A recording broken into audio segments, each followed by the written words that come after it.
organización es un círculo completo, un circuito.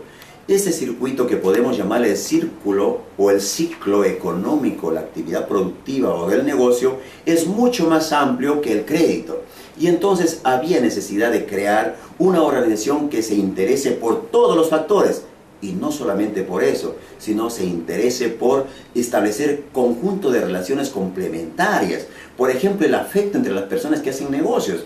O sea, quien hace negocio con otro no solamente se reúne para comprar, vender, juntar, de repente hasta comprar insumos juntos y luego, chao, nos vemos hacia el día siguiente. No, nos pareció que había necesidad de crear una estrategia de organización donde se comienza, se da el punto de partida a través del negocio, pero se va abriendo hacia otras esferas de la relación humana.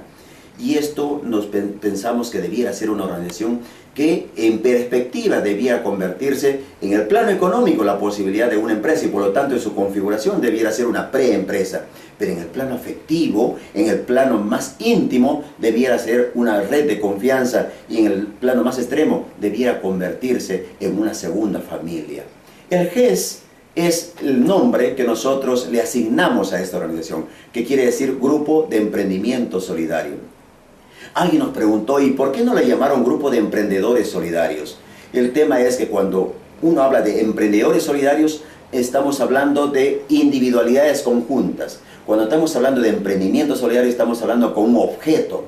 Un objeto, el emprendimiento es un objeto, no es la persona que lo hace, sino todo ese que comprende a la persona, que comprende al objeto, que comprende a las prácticas, al conjunto de cosas, de reglas de juego que ellos mismos generan y que realizan para poder concretar sus operaciones de cambio.